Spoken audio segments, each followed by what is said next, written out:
أشهد أن لا إله إلا الله الفرد الصمد وأشهد أن محمدا عبده ورسوله خير العباد اللهم صل وسلم على سيدنا ونبينا محمد صلى الله عليه وسلم صاحب التاج والمعراج والبراق والعلم جسمه مطهر منور من اسمه مرفوع موضوع على اللوح والقلم شمس الضحى بدر الدجى نور الهدى مصباح الظلم أبو القاسم سيد العرب والعجم نبي الحرمين محبوب عند المشرقين أما بعد فيا معاشر المسلمين وزمرة المؤمنين رحمكم الله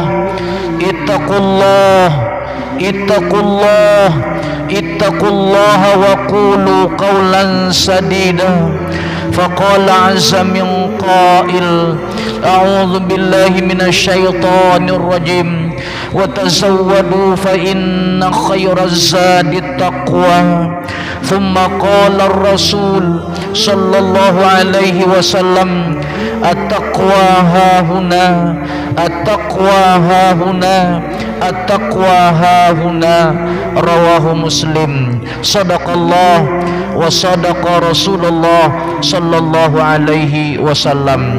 Kaum muslimin sidang jamaah Jum'ah as'adakumullah. Alhamdulillah, setinggi puji sedalam syukur dan sebesar-besar harapan di hari Jumat yang penuh dengan kemuliaan dan keagungan ini, kita kembali diundang oleh Allah Subhanahu wa taala untuk datang ke rumahnya dengan melangkahkan kaki dan mengayunkan tangan dengan niat yang tulus mengharap ridha Allah Subhanahu wa taala. Semoga seluruh amaliyah kita, baik yang wajibnya maupun yang sunnahnya, moga-moga diterima oleh Allah Subhanahu wa taala. Selanjutnya selawat beriring salam yang tidak jemu-jemunya siang dan malam, pagi dan petang, yang kita sajikan untuk Nabi yang sangat kita rindukan.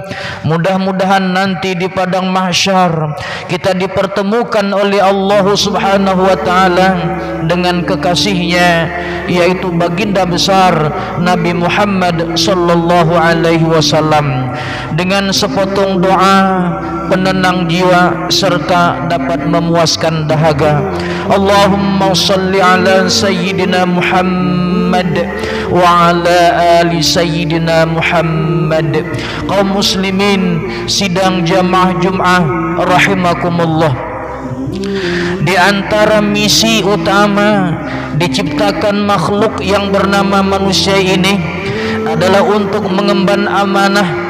Yang pertama adalah ibadah, yang kedua menjadi khalifah, yang ketiga mengambil tamsil dan ibarah untuk dijadikan mata pelajaran yang berfaedah dan juga bahan renungan yang bermanfaat dari kisah-kisah masa lalu, yakni kisah para rasul, para anbiya dan para sahabat-sahabat Nabi. Di antara sahabat Nabi yang akan kita kisahkan pada pertemuan ini, yaitu ada seorang sahabat Rasulullah sallallahu alaihi wasallam yang bernama Abu Hurairah. Ketika beliau sakit menjelang wafat, Abu Hurairah sempat menangis ketika sahabatnya bertanya kepada Abu Hurairah, "Wahai Abu Hurairah, kenapa engkau menangis?"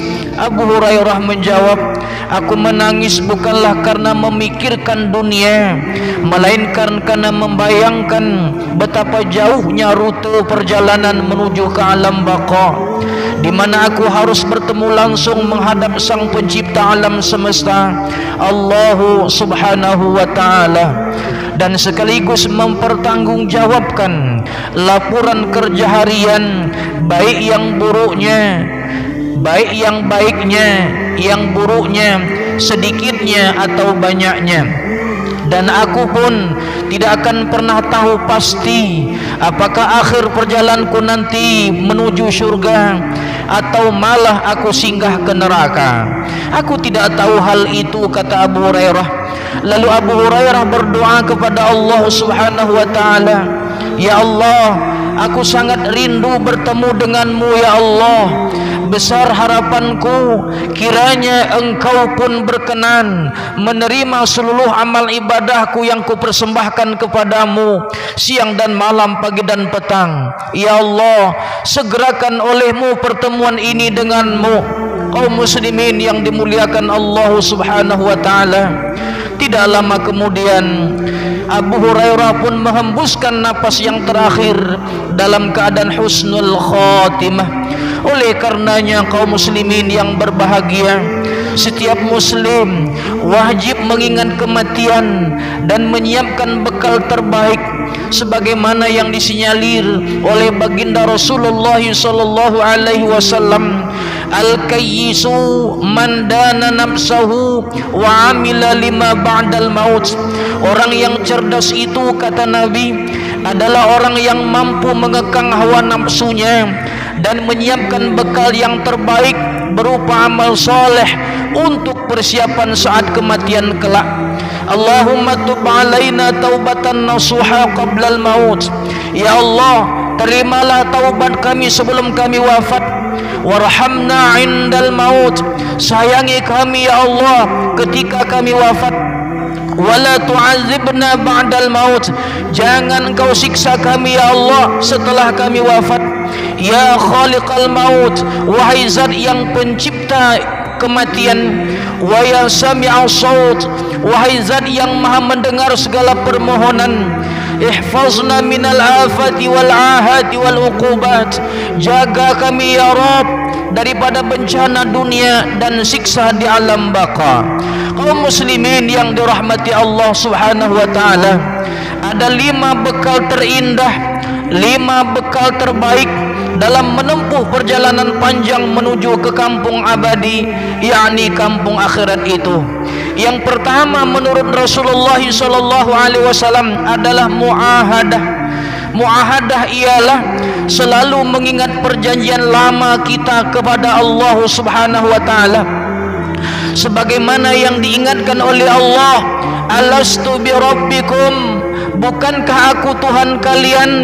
Qalu bala syahidna, benar ya Allah, engkaulah Tuhan kami. Begini yang disinyalir dalam surah Al-A'raf ayat 172. Dan perjanjian ini diulang kembali di saat kita membaca di dalam salat kita, iyyaka na'budu wa iyyaka nasta'in. Kepadamu ya Allah kami menyembah, kepadamu ya Allah kami menyembah, dan kepadamu ya Allah kami mohon pertolongan. Kaum muslimin yang dimuliakan Allah Subhanahu wa taala, sebanyak 17 kali dalam 17 rakaat yang kita baca siang dan malam, pagi dan petang, ini adalah angka yang sakral, angka yang sakti untuk menutupi kesalahan dan dosa kita dalam satu hari satu malam, yaitu 12 jam pada waktu siang, 3 jam di awal malam, dan 2 jam di akhir malam, dan sisanya dipakai untuk tidur dan istirahat. Inilah mafhum daripada ayat Allah dalam surah An-Naba ayat 9, waja'alna naumakum subata. Kaum muslimin yang dimuliakan Allah Subhanahu wa taala, bekal yang kedua adalah mujahadah. Mujahadah artinya semangat dan kesungguhan dalam mengarungi kehidupan dengan mencurahkan potensi diri untuk selalu taat dan patuh kepada Tuhan. Kemudian yang ketiga adalah muraqabah, yakni selalu merasa diawasi oleh Allah Subhanahu wa taala. Dan bekal yang keempat yaitu muhasabah, introspeksi diri kita masing-masing, sebagaimana yang dicontohkan oleh Umar ibn al-Khattab. Kata beliau, hisablah dirimu di dunia ini sebelum dihisab di alam baka, dan timbanglah amalmu di dunia ini sebelum amal anda ditimbang di akhirat kelak. mana hal ini dapat meringankan beban hisab kita nanti di padang mahsyar. Dan yang kelima adalah muaqabah, yakni memberi sanksi berat terhadap diri kita sendiri sebab kita lalai beribadah kepada Allah Subhanahu wa taala, sebagaimana yang dicontohkan oleh Nabi Sulaiman alaihissalam.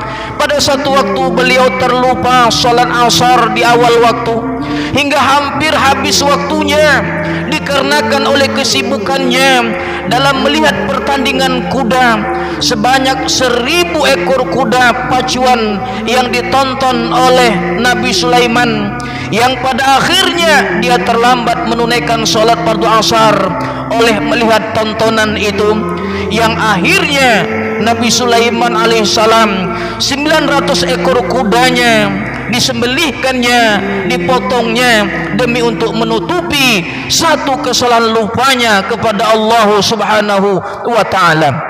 Demikitu juga si Umar bin Khattab, beliau berangkat pergi ke kebunnya, namun ketika pulang dia tertinggal berjamaah dalam salat fardu asar bersama Rasulullah sallallahu alaihi wasallam. Maka untuk menebus kesalahan itu, Umar bin Khattab wakafkan kebunnya itu untuk orang-orang miskin yang ada sekitar kota Madinah. Kaum muslimin yang dimuliakan Allah Subhanahu wa taala. Pada suatu hari ada seorang anak muda datang menghadap Ali bin Abi Thalib. Anak muda ini bertanya kepada Ali bin Abi Thalib, "Wahai Tuan Ali, apakah yang wajib dan apakah yang lebih wajib?" Yang kedua, "Tuan Ali, apakah yang dekat dan apakah yang lebih dekat?" Yang ketiga, "Wahai Ali, apakah yang aneh dan apakah yang lebih aneh?" Dan yang keempat, "Wahai Tuan Ali, apakah yang sulit dan apakah yang lebih sulit?" Lalu Ali bin Abi Thalib, tuan-tuan, menjawab dengan pertanyaan yang cukup tegas dan jelas, "Wahai anak muda, jikalau engkau bertanya apa yang wajib adalah taat kepada Allah Subhanahu wa taala. Dan bila engkau bertanya apakah yang lebih wajib adalah meninggalkan dosa siang dan malam, pagi dan petang. Yang kedua, engkau bertanya apakah yang dekat? Yang dekat adalah kiamat. Lalu engkau bertanya lagi, apakah yang lebih dekat? Yang lebih dekat kepada kita adalah kematian yang akan menunggu kita. Dan yang ketiga, engkau bertanya tentang yang aneh. Yang aneh adalah dunia, makin hari makin aneh, makin hari makin canggih. Namun bila mana engkau bertanya apakah yang lebih aneh, yang lebih aneh adalah manusia terlalu cinta kepada dunia dan terlalu mereka senang kepada fata morgana dunia yang adalah tumpangan sementara. Dan yang keempat, kalau engkau bertanya tentang yang sulit adalah alam kubur. Namun bila engkau bertanya apakah yang lebih sulit dari itu, yang lebih sulit dari itu adalah bekal masuk ke dalam kubur, tidak ada yang kita bawa. Na'udzubillah thumma na'udzubillah. Inilah yang dikatakan oleh Abu Bakar Siddiq, "Man dakhala al-qabra bila zadin ka'annahu rakibal bahra bila safinatin." Barang siapa yang masuk ke liang kubur tanpa membawa bekal iman, bekal ketakwaan, maka seolah-olah orang itu melintasi lautan tanpa perahu. Na'udzubillah thumma na'udzubillah. Amin ya Allah, amin ya Rahman, amin ya Rahim, Allahumma amin ya Allah ya Rabbal alamin. A'udzu billahi minasyaitonir rajim. Bismillahirrahmanirrahim. Wa tazawwadu fa inna khairaz zadit taqwa. Barakallahu li wa lakum fil Qur'anil Karim wa nafa'ani wa iyyakum bima fihi minal ayati wa dzikril hakim wa taqabbala minni wa minkum tilawatahu innahu huwas samiul alim. Aqulu qawli hadza wa astaghfirullahal azim li wa lakum wa lisairil muslimina wal muslimat wal mu'minina wal mu'minat fastaghfiruh fa ya fawzal mustaghfirin wa ya najatat taibin.